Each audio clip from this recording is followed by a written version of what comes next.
రమేష్ చెప్పు. కరెక్టే.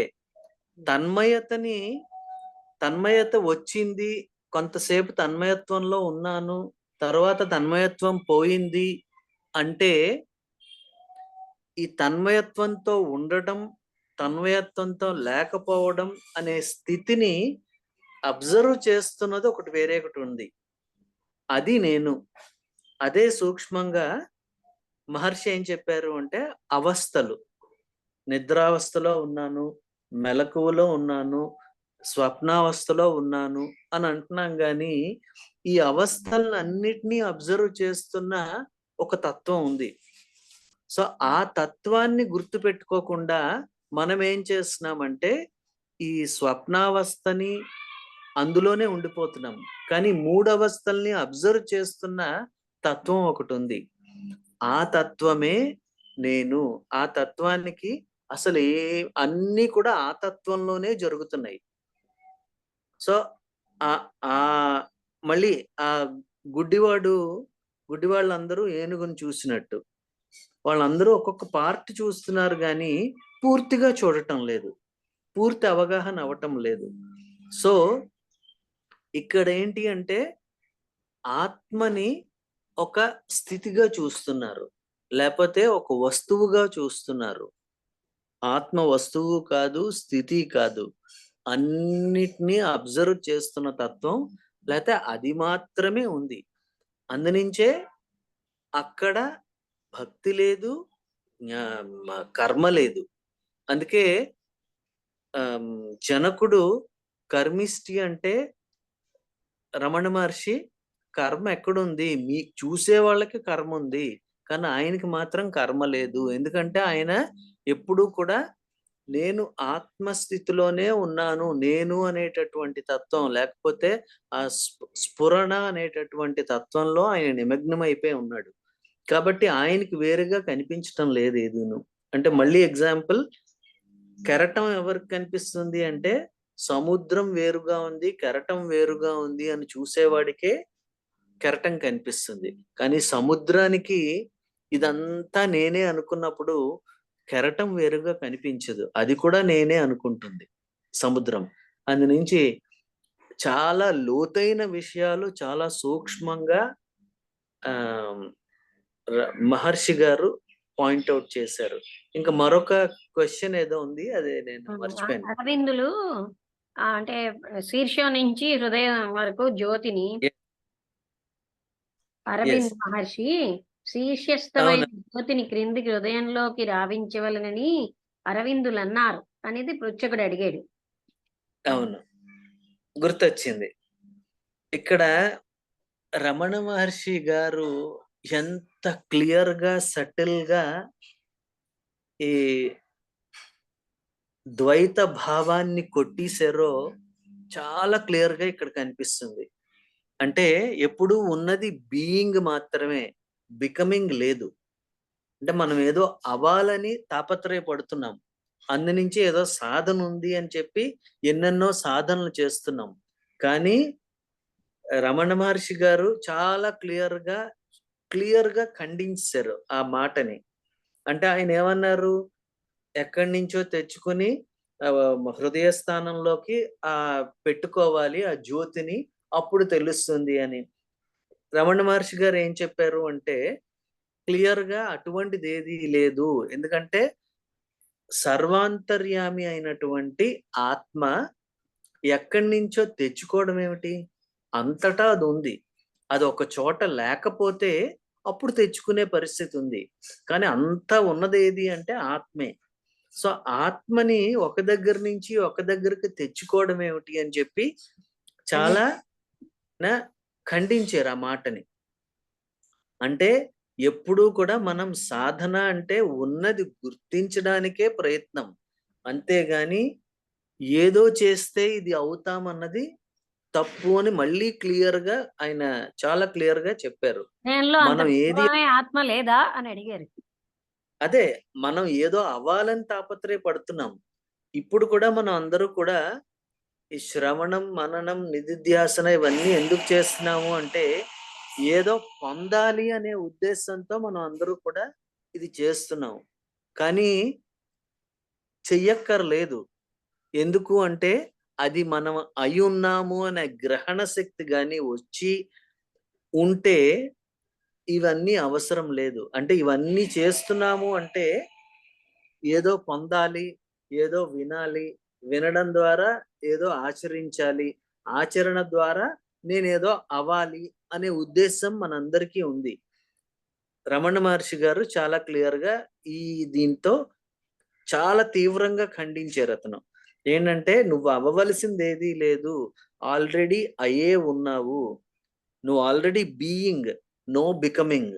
అది ఆ స్థితిలో ఎప్పుడూ ఉండటమే అదే జీవిత పరమార్థం అన్నది చాలా క్లియర్‌గా, చాలా సటిల్‌గా అతను క్లారిఫై చేశారు. ఇక్కడికి ఇంకొక ప్రశ్న చదువుతాను. టైం కొంచెం అంటే ప్రశ్న కాదిది. 23 ఫిబ్రవరి అంటే 162ది. ఒక మహారాష్ట్ర యువతి నడి వయస్సులో ఉంది. జ్ఞానేశ్వరి, భాగవతం, విహారసాగరం చదివి ఉంది. భూమధ్యంలో దృష్టి నిలిపి అభ్యాసం సాగిస్తూ ఉంటే ఆమెకు కంపం భయం కలిగింది. ఆపై అభ్యాసం సాగలేదు. ఏమి చేయతో తెలుపటని వేడింది భగవాన్ని. భగవాన్ ఆమెతో చూచేదెవరో మరవవద్దన్నారు. భూమధ్యంలో దృష్టిని నిలిపావు, కానీ ద్రష్టని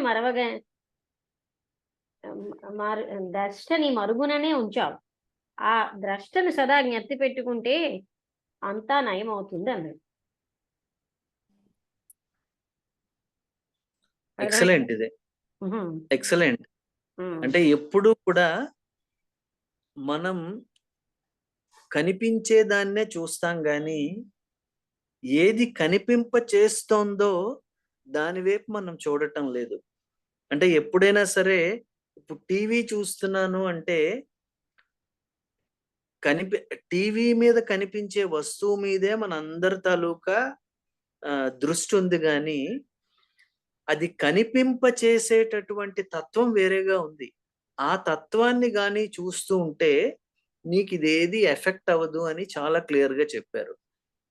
అంటే ఇదే కొంచెం దీంట్లోకి వెళ్తే మనకు కనిపించేదేది అంటే ఈ దేనివల్ల మనం చూస్తున్నాము అంటే కళ్ళు చూస్తున్నాయి. కళ్ళు చూస్తున్నాయి కాబట్టి అక్కడ వస్తువు కనిపిస్తోంది. కానీ కళ్ళని చూపించే తత్వం ఏంటి? అంటే అక్కడ దృశ్యాల్ని చూపించే తత్వం కన్ను కాదు. కన్ను అన్నది ఒక ఇంద్రియం. చాలా మందికి కళ్ళున్నాయి. కానీ అందులో చూసే శక్తి లేదు చాలా మందికి.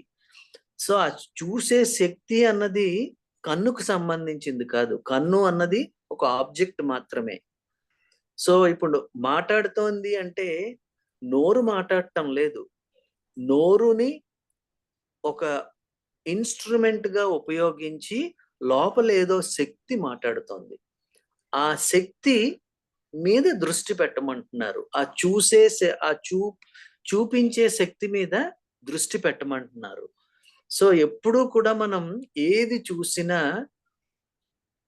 కనిపించే వస్తువుల మీదే చూస్తున్నాం గానీ, ఏదైతే కనిపింప చేస్తోందో దాని మీద దృష్టి పెట్టాలి. దాని మీద దృష్టి పెట్టడం అంటే కొంచెం వివరంగా చెప్తాను. ఇప్పుడు కన్ను చూస్తోంది. కన్ను నిజంగా చూస్తోందా అంటే కన్నుకు చూసే శక్తి లేదు. చాలా మందికి కళ్ళున్నా వాళ్ళు చూడగలిగే స్థితిలో లేరు. అంటే కన్ను అన్నది అది చూడటం లేదు. మరేదో చూస్తోంది. సో, ఏది చూస్తోంది అని మరి కొంచెం లోపలికి వెళ్తే, ఈ కన్ను ద్వారా చూసే శక్తి ఎవరిది అంటే మనస్సుది. మనస్సు చూస్తోంది. ఈ మనస్సు కంటి ద్వారా చూస్తుంది. చెవి ద్వారా వింటుంది. చర్మం ద్వారా ఫీల్ అవుతుంది. అనుభూతి చెందుతుంది. నోరు ద్వారా ఆహ్, ఎటువంటి రుచి అనేది తెలుస్తుంది. ముక్కు ద్వారా ఎటువంటి వాసన అనేది గ్రహిస్తుంది. ఈ మనస్సు. సో, ఈ మిగతావన్నీ కూడా అవి ఇంద్రియాలు మాత్రమే. అంటే మియర్ ఇన్‌స్ట్రుమెంట్స్. కానీ ఇన్‌స్ట్రుమెంట్స్ అన్నిటిని పని చేయించేటటువంటి తత్వం మనస్సుది. మనస్సు అంటే దానికొక రూపం పెట్టొద్దు. మనస్సు అంటే ఒక ఆలోచన. ఆలోచనల తాలూకా సమూహం మనస్సు.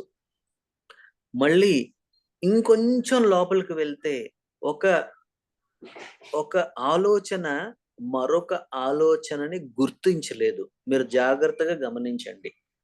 ఇప్పుడు నేను మాట్లాడుతున్నాను అనే ఆలోచనని బయట శబ్దం వినిపిస్తోంది అనేటటువంటి ఆలోచన 2 ఆలోచనలున్నాయి. ఈ మొదటి ఆలోచన రెండవ ఆలోచనని గుర్తించలేదు. ఈ గుర్తించే తత్వం ఎప్పుడు ఎవరిది అంటే నేను అనేటటువంటి తత్వానిది. సో, ఆ నేను అంటున్నది మనస్సు కూడా కాదు. ఎందుకంటే మనస్సు అంటే ఆలోచన. ఈ ఆలోచన ఆ ఆలోచనని గుర్తించగలిగేటటువంటి శక్తి లేదు. కాబట్టి ఈ మనస్సుని లేతే ఈ ఆలోచనను కూడా బయటికొచ్చేటట్టు చేసేటటువంటి తత్వం ఒకటుంది. అదే నేను అనేటటువంటి తత్వం. అదే ఆత్మ లేతే అదే స్ఫురణ. మీరు ఏ మాటలతో పిలవండి. అదే. మనం ఎప్పుడూ చూస్తున్నదేంటి అంటే, అగో ఆ బొమ్మ కనిపిస్తోంది. ఆ బొమ్మ ఏ డ్రెస్ ఏసుకుంది. చూడండి మీకు అందుకే కఠోపనిషత్తులో రథం గురించి వర్ణిస్తారిక్కడ. రథాన్ని గురించి వర్ణిస్తారు కఠోపనిషత్తులో. ఏంటి అంటే సాధారణంగా జ మనకి ఊరేగింపులు జరుగుతున్నప్పుడు అందరూ చూస్తూ ఉంటారు రథాన్ని. కానీ అందరి దృష్టి దేని మీద చాలా మందికి దృష్టి దేని మీద ఉంటుంది అంటే, అక్కడ కోలాహలం ఏదో కోలాటకం చేస్తూ ఉంటారు. లేకపోతే మరేదో డాన్సులు చేస్తూ ఉంటారు. వాళ్ళ మీద ఉంటుంది. అబ్బా! వాళ్ళు ఎటువంటి డ్రెసెస్ ఏసుకున్నారు అనేటటువంటి భావంతో ఉంటుంది. నెక్స్ట్ ఇంకొంతమంది ఆ రథంలో కూర్చుని ఆ రథానికి చేసినటువంటి ఆహ్, ఆహ్, డెకరేషన్ గురించి చూస్తూ ఉంటారు. అబ్బా! ఎంత మంచి పువ్వులు పెట్టారు. ఎంత బాగా డిజైన్ చేశారు. వాళ్ళ దృష్టి అక్కడే ఉంటుంది. కొంతమంది దృష్టి ఆహ్, మ ఇవన్నీ దాటుకొని మూర్తుల మీద ఉంటుంది. అంటే భగవంతుడు మూర్తి ఎక్కడైతే ఉందో, ఆ భగవంతుడిని మాత్రమే చూస్తూ ఉంటారు. మిగతా వాటిల్ని పట్టించుకోరు. ఇప్పుడు ఈ కఠోపనిషత్తులో ఈ రథ ప్రస్తావన ఎందుకొచ్చింది అంటే, మనం దేనిని చూడాలి అన్నది ఇప్పుడు రమణ మహర్షి గారు చాలా క్లియర్‌గా చెప్పారు. ఏదైతే కనిపింప చేస్తోందో దాని వైపు మనం చూడాలి. సో, ఇప్పుడు మనం చూస్తున్నది ఒక రథం వెళ్తున్నప్పుడు ఆ చుట్టూ ఉన్న జనాల వైపు చూస్తాం కొంతమంది. కొంతమంది అలా చూస్తాం. కానీ నిజంగా మూర్తి మీదే దృష్టి పెట్టడం అన్నది చాలా అరుదుగా కొద్ది మంది మాత్రమే చూస్తారు. సో, ఇప్పుడు మనం చేయవలసింది ఏంటి అంటే, ఏది కనిపిస్తోందో దాన్ని చూడకూడదు. ఏది కనిపింప చేస్తోందో దాని మీదే దృష్టి పెడితే భయముండదు. అభయత్వం మాత్రమే ఉంటుంది. అనేటటువంటి చాలా క్లియర్‌గా రమణ మహర్షి గారు ఈరోజు చెప్పారు. అర్థమైందనుకుంటాను అందరికీను. ద్రష్ట అంటే అంతే. ద్రష్ట అంటే దేనితో చూస్తున్నామో అది. ఇంకొకటి చదువుతాను. ఇది కూడా చాలా ముఖ్యమైనది. ఇక్కడితో ఆపుతాను. ఇదేంటంటే 70 ఏండ్ల అమెరికన్ వృద్ధుడు డాక్టర్ హెన్రీ హ్యాండ్ అడిగాడు, అహంకరణం అంటే ఏమి? అది ఎక్కడో వెలుపలిది కాదు, నీలోనిదే. మహర్షి అన్నారు, అది ఎక్కడో వెలుపలిది కాదు, నీలోనిదే, నీకు బాగా పరిచితమై ఉండవలనే. పృచ్ఛకుడు, దాని నిర్వచనం ఏమి? ఆ నిర్వచనము అహంకరణం నుంచే రావలే. అహమిక తన్ను తానే నిర్వచించుకోవలే. అహమిక ఆత్మ అంటేనో? పృచ్ఛకుడు అడిగాడు. మహర్షి, అహంకరణను కనుగొంటే ఆత్మ గోచరిస్తుంది. పృచ్ఛకుడు, అయితే ఆత్మ అహంకరణము రెండు ఒకటేనా? మహర్షి, అహంకరణ లేకుండా ఆత్మ ఉండగలదు, కానీ ఆత్మ లేకపోతే అహంకరణ నిలవదు. అవి సముద్రము బుడగ వంటివి. ఇప్పుడు కొంత తెలుస్తున్నది. ఆత్మ అంటే ఏమి? ఆత్మ అహము ఒకటే అన్నారు మహర్షి. ఇక్కడికి అయింది. ఓకే. ఇదే విషయం ఆహ్, ఇంతకు ముందు మీకు తెలియజేశాను. స్వామి ఎందుకురా నీకు ఇంత అహంకారం అని అడిగారు. అహంకారం అంటే గర్వము అనేటటువంటి ఒపీనియన్‌లో ఉన్న రోజులవి. సో, అహంకారము అంటే అహం ఆకారం అనుకోవడం. అంటే నేను ఈ శరీరాన్ని అని అనుకోవడం మొట్టమొదటి స్టెప్. అంటే నేను ఈ ఆకారాన్ని మాత్రమే అనుకోవడం అది ఫస్ట్ చాలా దిగజారుడు స్థితి. రెండవ స్థితి ఏంటంటే, ఎందుకంటే నాకేదైతే నాది అనుకున్నానో, నాది కన్నా ఎప్పుడూ నేను వేరుగా ఉంటుంది. అంటే ఈ మొబైల్ ఫోన్ నాది అన్నప్పుడు, నేను మొబైల్ ఫోన్ కన్నా వేరుగా ఉన్నాను. ఆ వేరుగా ఉన్న తత్వాన్ని నేను మర్చిపోయి, నేనే మొబైల్ ఫోన్ అనుకుంటే, అందరూ నన్ను పిచ్చివాడి కింద చూస్తారు. అయితే ఇప్పుడు నెక్స్ట్ స్థితి ఏంటి అంటే, నా చేతితో పట్టుకున్నాను అన్నాను. ఈ మొబైల్ ఫోన్‌ను నా చేతితో పట్టుకున్నాను అని. అంటే నాది కన్నా నేను వేరుగా ఉన్నాను. అంటే నా చెయ్యి నేను కాదు. చెయ్యి కన్నా వేరుగా నేనున్నాను. అలాగే నా శరీరము అంటున్నాను. నా శరీరము అన్నప్పుడు నేను శరీరం కన్నా వేరుగా ఉన్నాను అన్నది నేను గమనించటం లేదు. అది మొదటి అంటే అత్యంత అధ్వాన స్థితి అది. దానికన్నా కొంచెం బెటర్ అయిన స్థితి ఏంటి అంటే, నేను కనిపించే ఈ శరీరాన్ని కాదు. నేను మనస్సుని అనుకోవడం. అంటే మనస్సే మనిషి అని వేదాలు చెప్పాయి. మనస్సే మనిషి అని. అంటే మనస్సులోనే ఆలోచనే నేను ఈ దేహం అని చెప్పి అనేటటువంటి భావంతో ఉన్నాను. కానీ నా మనస్సు అంటున్నాను. అంటే నాది వేరు, నేను వేరు. సో, నేను నాది కన్నా వేరుగా ఉన్నాను. సో, నేను నా మనస్సు కన్నా వేరుగా ఉన్నాను. అంటే నేను మనస్సుని కాదు. ఇంక తర్వాత ఏంటి అంటే, నా అజ్ఞానము అంటున్నాను. అజ్ఞానము. ఈ శరీరాన్ని ఏమన్నారంటే వేద ప్రమాణంలో సూక్ష్మ శరీరము అన్నారు. ఈ బాడీని స్థూల శరీరము అన్నారు. ఈ మనస్సుని సూక్ష్మ శరీరము అన్నారు. సో, నేను స్థూల శరీరంగా అనిపించడానికి, అలాగే సూక్ష్మ శరీరంగా అనిపించడానికి కారణం ఏంటి అంటే అజ్ఞానము, చీకటి. ఆ చీకటినే మన వేదాంతులు ఏం చెప్పారు అంటే కారణ శరీరము అన్నారు. అంటే కారణం ఒకటుంది. కారణం ఏంటి అంటే నేనేంటో, నా స్వరూపం ఏంటో నేను తెలుసుకోకపోవడం నుంచి నేను మరొకటి అనేటటువంటి ఆవరణ వల్ల నాకు ఒక విక్షేపం వేరేగా వచ్చింది. అంటే నేనెప్పుడైతే నా స్వరూపాన్ని మర్చిపోయానో, వెంటనే నేనేమనుకున్నాను, నేను శరీరము అనేటటువంటి భావం వచ్చింది. ఎప్పుడైతే నేను శరీరము అనే భావనొచ్చిందో, ఇగో ఈ శరీరంలో ఉన్నది ఒక బ్రాహ్మణుడు. కాబట్టి ఈ బ్రాహ్మణుడికి ఈ ధర్మాలున్నాయి. లేతే ఈ ఈ ఈ శరీరంలో ఉన్నది క్షత్రియుడు. కాబట్టి క్షత్రియ ధర్మాలున్నాయి అనేటటువంటి విక్షేప ధర్మం వచ్చింది. సో, ఇదంతటికి కారణం ఏంటి అంటే, నేనేంటో నేను మర్చిపోయాను. మర్చిపోవడం దాన్నే ఆవరణ అంటారు. అంటే ఆవరించేసింది. ఏంటి ఆవరించింది? అజ్ఞానం ఆవరించింది. అజ్ఞానం ఆవరించడం వల్ల నాకు విక్షేప ధర్మాలొచ్చాయి. ధర్మాలసలు లేవు నాకు. ధర్మాలు లేనే లేవు. అంటే ధర్మాలన్నీ అన్ని ధర్మాలు నువ్వు పరిత్యజించు అర్జున. అప్పుడే నువ్వంటే నువ్వేమంటే నీ స్వరూపం నీకు తెలుస్తుంది అని కృష్ణ పరమాత్మ భగవద్గీతలో చెప్పాడు. ధర్మాలు ఎప్పుడొచ్చాయి అంటే ఆవరణ వల్ల. ఆవరణ నుంచి విక్షేపం.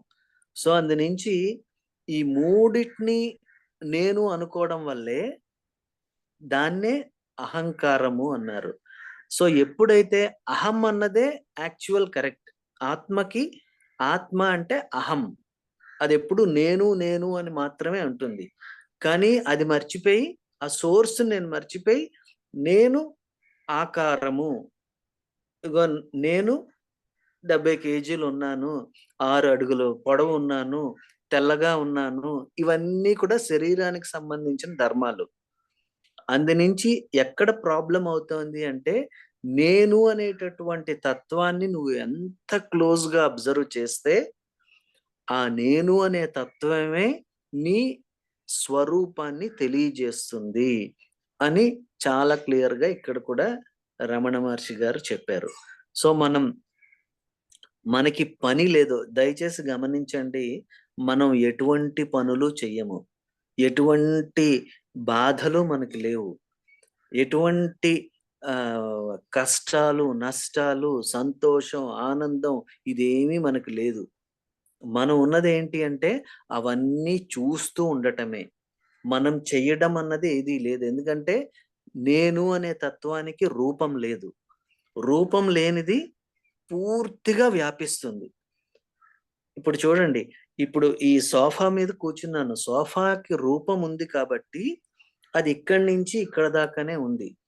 కానీ గాలికి రూపం లేదు. కాబట్టి ఈ గాలి సర్వత్రా వ్యాపిస్తుంది.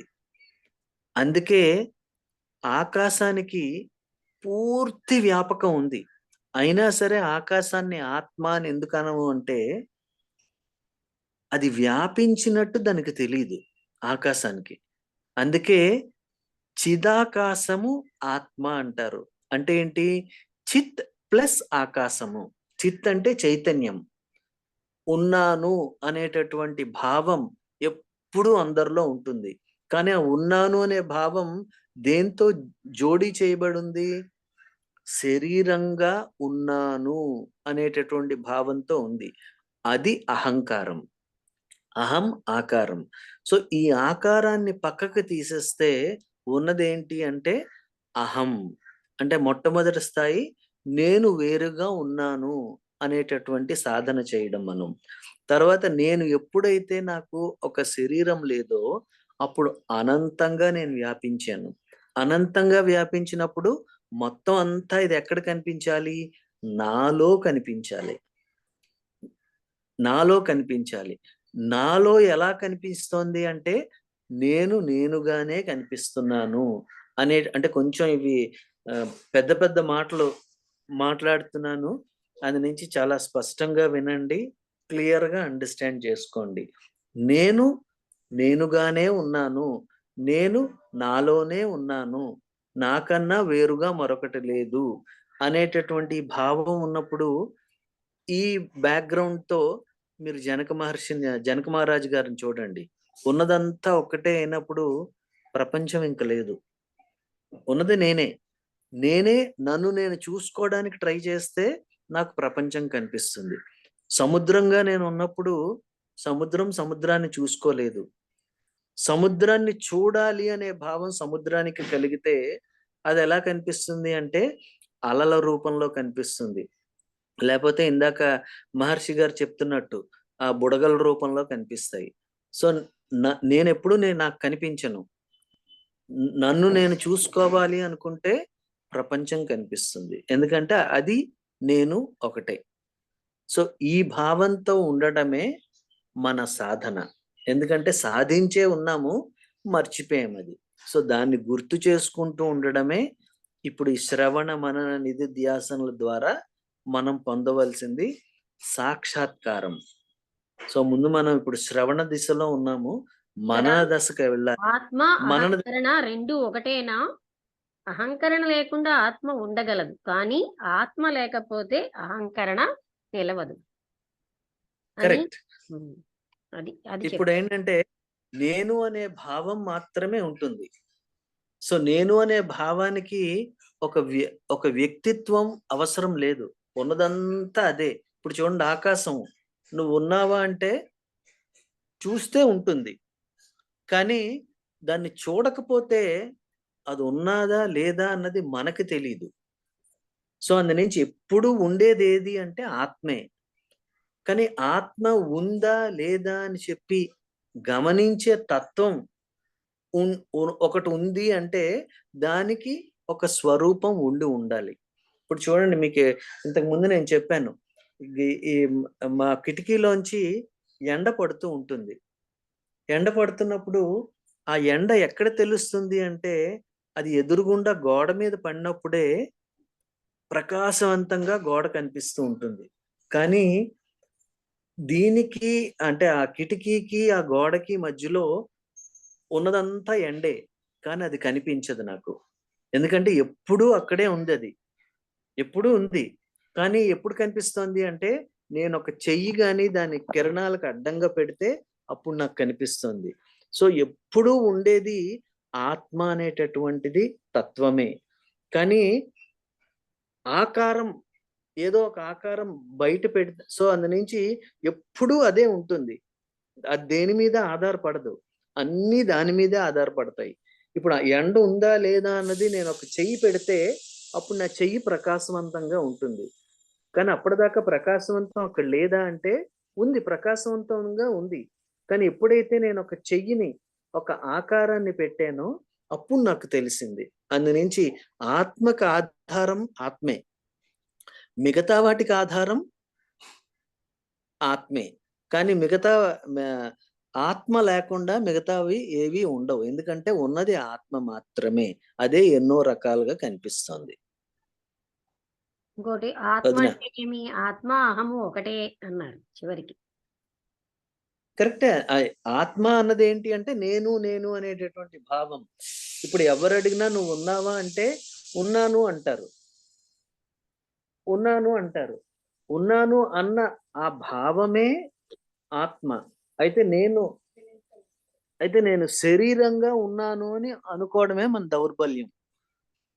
అదే మన దౌర్భాగ్యం. ఎందుకంటే మన స్వరూపం ఏంటో మనం గుర్తించటం లేదు. నేను అన్నది ఈ శరీరం అనలేదు. మనస్సు అనలేదు. నేను అన్న తత్వాన్ని ఎప్పుడూ బయటికి అనేది ఈ బాడీని యూజ్ చేసుకొని నేను అనే తత్వం వాడుతోంది. సో, దాని మీద మన దృష్టి గాని పెడితే మనకి ఎటువంటి భయం ఉండదు.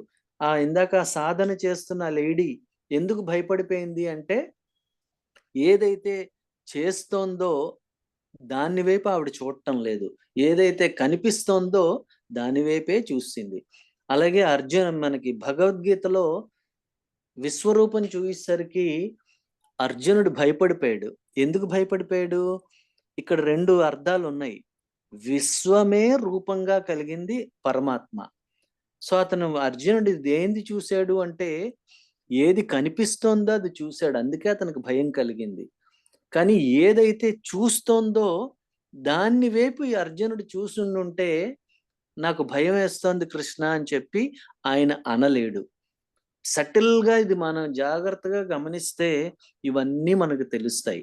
కాబట్టి అందుకే ఎప్పుడూ కూడా దానినే దృష్టిలో పెట్టుకోమన్నారు. నిరంతరం అనన్యాశ్చింతయంతో మాం అంటే అనన్య అంటే అన్యమైన ఆలోచన లేకుండా కంటిన్యూస్‌గా ఆ తత్వం మీదే అంటే ఏదైతే చూస్తోందో ఆ చూసే తత్వం మీదే మనం ఎప్పుడూ దృష్టి పెట్టుకుంటే అప్పుడు మిగతావన్నీ కూడా చాలా క్లియర్‌గా అర్థమవుతాయి.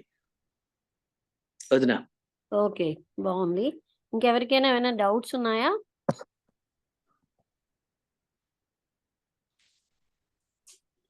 అర్థమైందా అందరికి?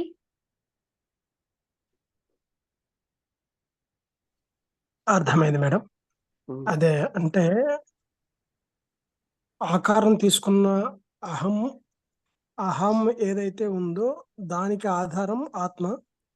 ఆహ్, ఆత్మ ఏదైతే ఆకారం తీసుకుందో అది అహంగా వ్యక్తం అవుతుంది. అంటే హ్మ్. ఒక రకంగా అహము, ఆత్మ ఒకటే అనంటే నేనన్నది కూడా ఆత్మే కదా! అనే భావం అన్నమాట అవును. చెప్పేది. అవును మేడం. ఇప్పుడు 2 ఒకటే. ఎందుకంటే ఆకారం తీసుకున్నప్పుడు అహం అయితుంది. ఆకారం తీసుకోలేనప్పుడు తీసుకోవడం కాదు, ఆత్మ ఉంది. భావించినప్పుడు. నేను ఆ! ఆకారాన్ని అనుకున్నప్పుడు అది బాడీగా ఉంటున్నాం కదా! నేను శరీరాన్ని అవును. అని మనం భావిస్తున్నాం. కానీ అవును అసలు మేడం. యాక్చువల్‌గా అది కాదు, భావనలోనే ఉంది. భావనలోనే ఉంది మేడం అది. అంటే ఇప్పుడు రిఫ్లెక్షన్ ఏందంటే, ఆత్మకు రిఫ్లెక్షన్ ఆకారం. ఆహ్, ఆకారానికి ఆధారం ఆత్మ. అలా ఉన్నట్టు అనిపిస్తుంది మేడం అది. రిఫ్లెక్షను అంటే అలా హ్మ్. లేదు. నేను మనస్సుని అనుకుంటే మనస్సుగానే ఫీల్ అవుతున్నాం. భావనే. అది రిఫ్లెక్షన్ హ్మ్. అనేది కాదు. ఆత్మ అసలు దేనితోటి హ్మ్. సంబంధం లేకుండా ఉన్న నేను ఆత్మని చూసి అదే అంటున్నా కదా, దేంతో చూస్తున్నామో అది ఎప్పుడు చూడకుండా ఇదంతా మనం ఇవంతా ఫీల్ అవుతున్నది ఏదో దాన్ని చూడటం లేదు. అంటే ఇవన్నీ దేని వల్ల అవుతున్నాయో అది వదిలేసాం. అందుకే ఆయన అన్నారు కదా, పుట్టగానే అమ్మని తల్లిని చంపేసామంటే ఆత్మతత్వాన్ని వదిలేసి మనం జీవిస్తున్నాం. అదే మూలం మీద దృష్టి లేకుండా రాంబుద్ధుడి గారు ఎప్పుడు ఆ, రాంబుద్ధుడి గారు చిన్న ఎగ్జాంపుల్. సార్ ఇప్పుడు మనకి చెప్పండి. ఎండాకాలంలో మనం రోడ్డు మీద వెళ్తున్నప్పుడు దూరంగా మనకి ఏం కనిపిస్తుంది? నీరు ఉన్నట్టుగా కనిపిస్తుంది అవును మంచి సార్. ఎండాకాలంలో. కానీ అంటే ఆ నున్నగా ఉన్న కనిపిస్తున్నది తార్ ఏది? రోడ్డు మీద అన్ని tar road. Develop tar road మీద ముందుగా వెళ్తున్నప్పుడు అక్కడ నీరు ఉన్నట్టుగా మనకు అది కనిపిస్తుంది. నున్నగా ఉన్న అదే మనం తార్ రోడ్డు. నున్నగా లేకపోతే ఎండమావులు అంటారు. ఉమ్, ఎండమావులు అంటారు. సో అక్కడ ఉమ్, ఉన్నది ఏంటి? నీరు కాదు. అక్కడ ఉమ్, ఉన్నది లైటే నీరుగా కనిపిస్తుంది. పోనీ అక్కడ దాకా వెళ్తే ఏమైంది? అక్కడ పోనీ నీరు కనిపించిందా అంటే అది మళ్ళీ ఇంకా లేదు. ఎక్కడో దూరంగా మళ్ళీ కనిపిస్తుంది. సో ఉమ్, అందునుంచి ఈ కనిపించేటటువంటి ఎండమావునే చూస్తున్నాం గాని ఏది కనిపింప చేస్తోందో దాని వైపు దృష్టి పెట్టాలి. అంటే ఏది చూస్తోంది? లోపల ఏదో చూస్తోంది. అందునుంచి ఇన్వర్డ్ పాత్, అవుట్వర్డ్ పాత్ ఉమ్, కాదు. ఇప్పుడు నేను నన్ను నా దగ్గరికి వెళ్ళాలి అంటే అవుట్వర్డ్ పాత్ వెళ్ళడం వల్ల ఉపయోగం లేదు. అవుట్వర్డ్ పాత్ అంటే ఏదో సేవ చేయడం, ఏదో భజనలు చేయడం, ఏదో లలితా సహస్రనామం చదవడం అది కాదు. అక్కడ లేదు. లోపల ఉమ్, ఎక్కడుంది అంటే లోపల ఉంది. ఆ లోపలికి వెళ్ళేటటువంటి ప్రక్రియ మనం అవలంబించాలి. లోపలికి వెళ్ళే ప్రక్రియ అంటే ఏదైతే చూస్తోందో దానినే చూడాలి మనం. ఉమ్, ఏదైతే చూపిస్తోందో దాన్ని చూస్తున్నాం మనం. ఏదైతే చూపింప చేస్తోందో దాన్ని మర్చిపోతున్నాం. సోర్స్ ని మర్చిపోతున్నాం. సో మన దృష్టి ఎప్పుడు కూడా సోర్స్ మీదే ఉండాలి. ఆ సోర్స్ మీద ఎంత తదేకంగా ఉంటే అదే మనం అనేటటువంటి భావం కలుగుతుంది. ఎప్పుడైతే అదే నేను అని తెలిసిందో అప్పుడు ఉమ్, అది లోపల లేదు. అంతటా అదే ఉంది. అదే ఇన్ని ఉమ్, రకాలుగా కనిపిస్తుంది అన్న ఎక్స్పీరియన్స్ అవడమే అదే ఆత్మానుభూతి. సో అక్కడ ఆ ఎక్స్పీరియన్స్ ఉన్నప్పుడు అక్కడ కర్మ లేదు, అక్కడ భక్తి లేదు. అదే ఫస్ట్ క్వశ్చన్ లో జనక మహారాజ్ గురించి చెప్పారు. అది ఉమ్. అంటే అదే సార్. అంతర్బహిరంతర్బ్రహ్మ ప్రతి అన్నారు కదా. బయట ఆ, లోపల ఉన్నదంతా ఒకటి. అవును మేడం. అంటే ఇప్పుడు ఏమైందంటే ప్రతి క్షణం మనము అది లేకోకుండా మనకు ఏ చర్య జరగడం లేదు. కానీ ప్రతి క్షణం మనం దాన్ని విస్మరించి మనము కర్తవ్యాన్ని మనం ఆవహించుకొని మనం చేస్తున్నాము అనే దృష్టితోటి నడుస్తుంది. యాక్చువల్గా ప్రతి క్షణం ఆ యొక్క సోర్స్ తోనే మనం మూమెంట్ అనేది జరుగుతుంది. దాన్ని వీటికి సోర్స్ అయిన గుర్తించకోకుండా దాన్ని మర్చిపోతున్నాం. ఆ, అదే మేడం. అంటే ఇది నేను చేస్తున్నాను నాకు అనే అహంతోటి మనం చేస్తా ఉన్నాం. అంటే ఆ నేను నాకు మూలమైన ఆ యొక్క అందుకనే అంటే రమణ ఫ్యూయల్ మహర్షి అంటే నేనెవరు చూడు అంటున్నారు. ఇవి ఎవరైనా ప్రశ్న అడిగేదెవరు చూడు అంటారు. అంటే మళ్ళీ మూలానికి ఉమ్, తీసుకెళ్తున్నారు. అవును మేడం. ఆ నేను అనేది అంటే మూలమైన స్థితి అనే అంటే ప్రతి క్షణం మనం ఆ, దాన్ని స్మరిస్తూనే ఉన్నాం కానీ దాన్ని గుర్తించడం లేదు. నేను అనేది అర్థమవుతుంది మేడం. అంటే ఇప్పుడు ఆ దయచేసి ఆకారం దాల్చే గమనించండి. ఇక్కడ నేను నేను అనే దాన్ని ఎప్పుడు గుర్తిస్తూనే ఉన్నాం. కానీ ఏ విధంగా గుర్తిస్తున్నాము అంటే దాని స్వరూపంతో గుర్తించటం లేదు. దాన్ని ఒక ఆకారంతో గుర్తిస్తున్నాం. ఇప్పుడు మీరేం చేస్తున్నారు అంటే నేను కూర్చున్నాను అని చెప్తున్నారు. కూర్చున్నదేది? రాంబుద్ధుడు గారు కూర్చోలేదు. రాంబుద్ధుడు అవును గారి శరీరం కూర్చుంది. సో శరీరం అవును ఏ పని చేస్తే అది నేను చేశాను అని మనం పూర్తిగా నమ్ముతున్నాం. చెప్తున్నాం తర్వాత నమ్ముతున్నాం. ఏదైనా మాట్లాడుతున్నది ఏది? మనస్సు. మనస్సు అవును ఆలోచనే ఈ మాటగా వస్తుంది. సో ఈ ఆలోచనని కూడా ఈ మాటను కూడా గమనిస్తున్నది ఏది? నేను నేను అవును అనేటటువంటి. మరి ఇది లేనప్పుడు సైలెంట్ గా ఉంటుంది బాడీ. ప్రతిరోజు అది గమనిస్తున్నాం. ఏంటంటే ఉమ్, ఉన్నప్పుడు నిద్రపోతున్నప్పుడు ఈ శరీరం పొద్దున్న బాగా పనిచేసింది, మనస్సు బాగా పనిచేసింది, అక్కడ మొద్దులా పడి ఉంది. అంటే ఏంటి? ఉమ్, అక్కడ మనకి అనుభవం ఏదో అవుతుంది. అందునుంచే ఉమ్, పడుకోవడానికి చాలా ఇంట్రెస్ట్ చూపిస్తాం మనం. ఎందుకు అంటే ఉమ్, అక్కడ ఏదో ఒక మనస్సుకి తెలియనటువంటి ఒక ఆనందం లభిస్తుంది. అయితే అదే ఆత్మస్థితి అంటే కాదు. ఎందుకంటే ఆత్మస్థితిలో సత్ చిత్ అంటే నేను అనే భావం ఉండాలి, ఉన్నాను అనే భావం కూడా ఉండాలి. నేను ఉన్నాను అనేటటువంటి భావం ఏ స్థితిలో అయితే ఉంటుందో ఆ స్థితే అసలైన స్థితి. అయితే మనం ఇప్పుడు పగలు నేను ఉన్నాను, మీరు ఉన్నారా అంటే నేను ఉన్నాను అంటారు. కానీ ఏ స్థితిలో అంటున్నాం మనం? నేను ఈ శరీరంగా ఉన్నాను అనేటటువంటి భావంలోనే ఉంటున్నాం. రాత్రి పడుకునేటప్పుడు నిద్రపోతోంది, అక్కడ ఏదో ఆనందం కనిపిస్తుంది. కానీ ఆ ఆనందం ఎంతవరకు ఉంటుంది? మొద్దులాగా ఉంటుంది. అది అంటే నిద్రలో నేను ఉన్నాను అనేటటువంటి భావం లేదు. ఆ భావం ఉన్న స్థితి ఉంటే ఎప్పుడూను అది ఆనంద స్థితి. అదే ఆనంద స్థితి, అదే ఆత్మస్థితి. ఓకే, అందరికీ అర్థమైంది కదా? ఇంకేమైనా డౌట్స్ ఉంటే అడగండి. మేడం నమస్తే మేడం. నమస్తే. అందరూ చక్కగా చాలా బాగా అర్థమయ్యేట్టు వివరించారు మేడం. కానీ ఒక చిన్న డౌట్ నాకు. ఇవన్నీ ఓకే మేడం. అంటే మన పంచేంద్రియాలు కానీ, మనస్సు అవన్నీ కూడా మనం లాస్ట్ మనం అంతర్గతంగా ఏమై ఉన్నామో ఆత్మ పైనే దృష్టి నిలపాలి. ఆత్మ అన్నది శాశ్వతం, మనకి ఆత్మ అన్నదే ఇది అన్నట్టు తెలిసింది మేడం. దానిపైన ఎలా దృష్టి అంటే వీటన్నిటిని త్యజించి వాటిపైనే దృష్టి పెట్టడం అంటే ఇప్పుడు ఎలా రమేష్ మేడం చెప్పాడు అది? కదండి, కన్ను కన్ను చూస్తోంది, అవునా? కన్నుగా చూడలేదు, కన్ను దేని వలన చూస్తోంది. అదే రామస్వామి స్వామీజీ చెప్పేవారు.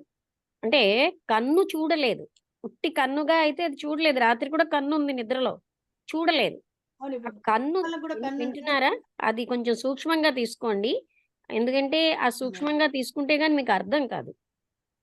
చెవులు అవునవును వింటున్నాయి, మేడం. దేని వలన వింటున్నాయి? అవును. అలా అది అక్కడ అవును. మనం తెలుసుకోవాల్సింది. ఎలాగండి కాదు, అక్కడ మన దేని వలన చెవులు వింటున్నాయి అనే దాని మీద మనం దృష్టి పెట్టాలి.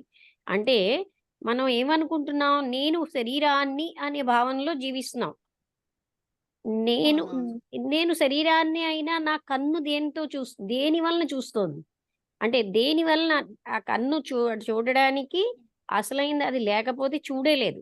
అలాగే అన్నీ మనం ఇంకా దాని మీద దృష్టి పెట్టడానికి. ఎందుకంటే అది మనస్సుతో కనబడేది కాదు, పట్టుకోబడేది కాదు, ఇంద్రియాలతో పట్టుకోబడేది కాదు. అంతవరకే చెప్పగలం. ఏమంటారు? ఇంకా కొంచెం అవునవును. చెప్పండి అంటే దాన్నెవరైనా వివరించగలరా? వర్ణించగలమా? చెప్పండి. అది వర్ణిస్తే వదినా, దాని అవును. రూపాన్ని మనం కురూపి చేసినట్టే. అది అంతవరకే వదిన, చెప్పగలుగుతున్నారు. వదినా, హ్మ్. ఇక్కడ అంటే పాజిటివ్ అప్రోచ్ లో దాన్ని వర్ణించడం అవదు. అందుకే మన నైస్. వేదాన్ని ఏం చెప్పాయంటే నెగిటివ్ అప్రోచ్ తీసుకున్నాయి. అంటే ఆత్మ ఏది కాదు అన్నది వివరించే ముందు. అది ఫస్ట్ స్టెప్ మాత్రమే. ఆ ఫస్ట్ స్టెప్పే నిజం అనుకుంటే మనం పొరపాటు పడతాం. అందునుంచి వేదాలు చెప్పింది ఏంటంటే నేతి నేతి నేతి నేతి. అంటే ఇప్పుడు నేను శరీరము అనుకుంటున్నాను. శరీరము అంటే నేను శరీరమా అని అడిగితే ఇప్పుడు నేను నాది అన్నది వేరుగా చేసామనుకోండి, శరీరం ఏమవుతుంది? నేను కింద రావటం లేదు, శరీరం నాది అనేటటువంటి తత్వం వస్తుంది. సో నాది నేను అవను, నాది ఎప్పుడు వేరుగా ఉంటాను. కాబట్టి శరీరం నేను కాదు. ఏదైతే కనిపిస్తోందో అది నేను కాదు. సో నాకేం కనిపిస్తున్నాయి? నాకు ముందు ప్రాణం కనిపిస్తుంది. కనిపించడం అంటే కళ్ళతో కాదు, ఫీల్ అవుతోంది. ప్రాణం కనిపిస్తుంది.